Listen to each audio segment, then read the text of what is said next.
Welcome to this video tutorial showcasing triangle similarity and the side-splitting theorem. First, we're going to look at the figure on the screen and solve for w, x, y, and z. And secondly, we then will consider a scenario where we are trying to determine which lines in the picture, if any, are parallel. So back to our first problem. We're trying to solve for w, x, y, and z. First of all, remember our shortcut called the side-splitting theorem, or SST as our abbreviation. The side-splitting theorem says that as long as we have sides being split by parallel lines, the lines split the sides proportionally.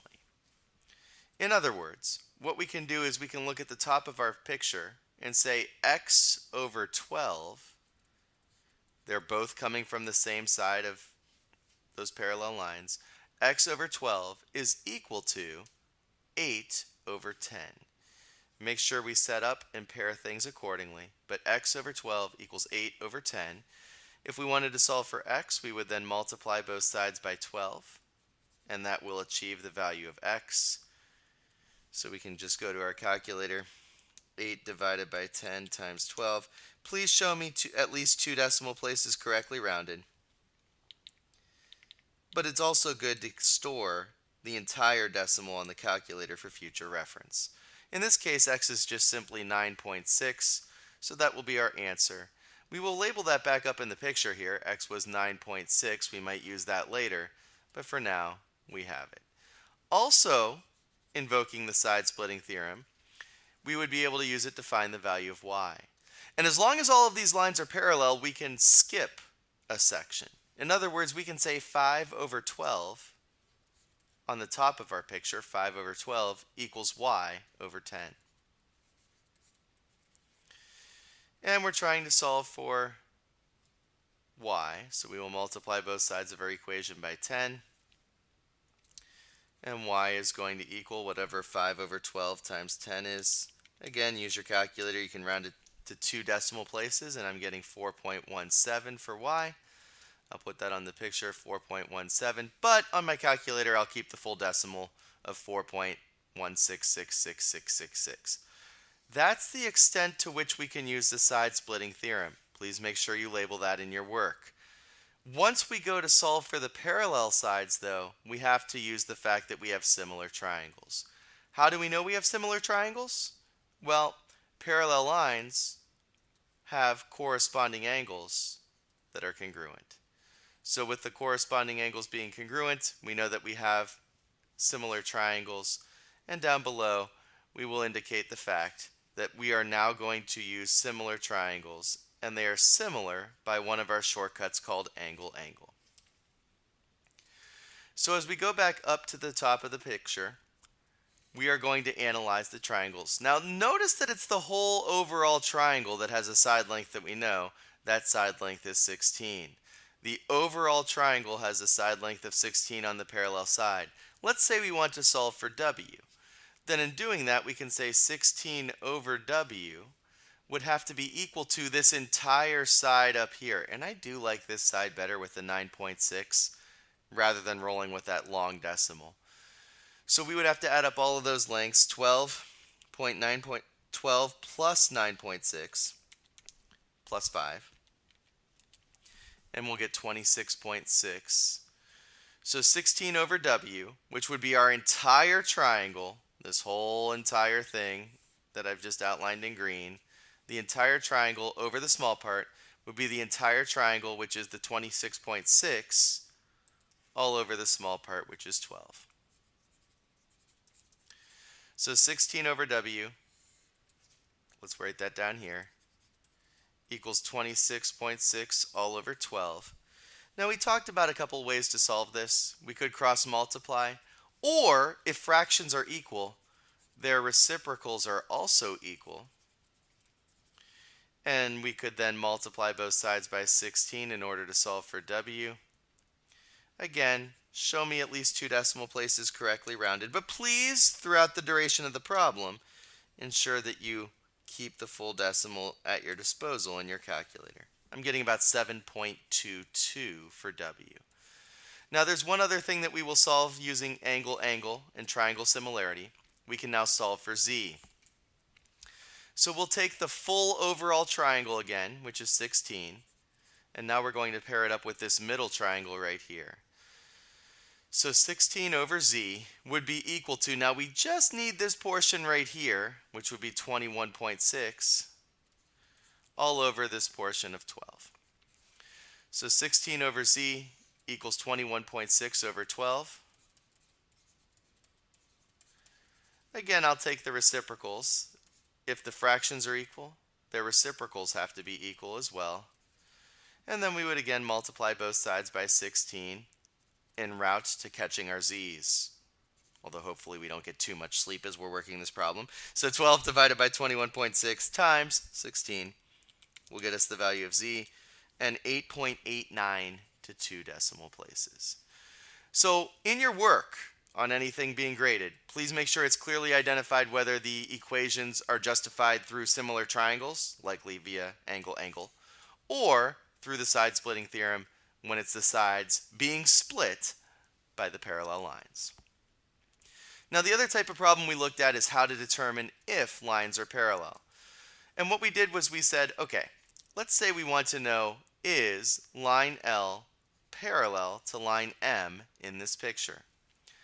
Well, what we would do is take from the point of the triangle to the first line, and from the first line to the second line. So for instance, I can look at 6 over 5, and then do the same thing on the other side, from the point of the triangle to the first line, and from the first line to the second line. If those fractions or ratios are equal, the lines are parallel. If not, the lines are not parallel. And they have to be spot on equal. Not that they're really close. These two are really close, but they're not spot on equal. So the answer in this case would be no. Lines L and M are not parallel. Now let's say we wanted to look at L versus N. Is line L parallel to line N? Well, now what we would do is we would take the 6, but this time we're going to divide it by 12. Is it equal to 7? And in this case, from the first line to the second line would be 14.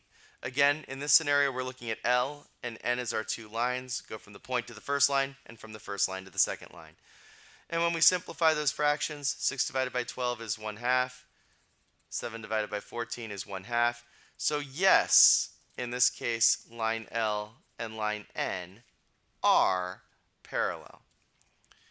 Well, let's continue. Is line L parallel to line P? Again, we're going to go from the point of our triangle to the first line, so we'll leave those indicated.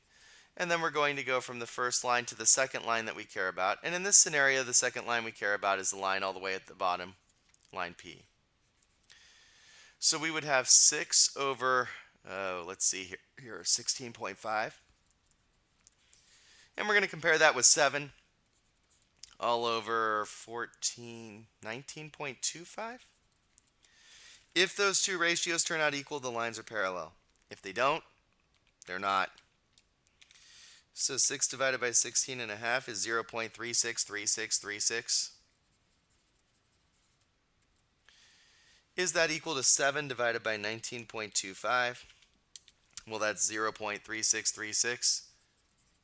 So yeah, those two things are parallel, and we would get that lines L and P are parallel as well. Now perhaps the next thing I say is going to make sense to you.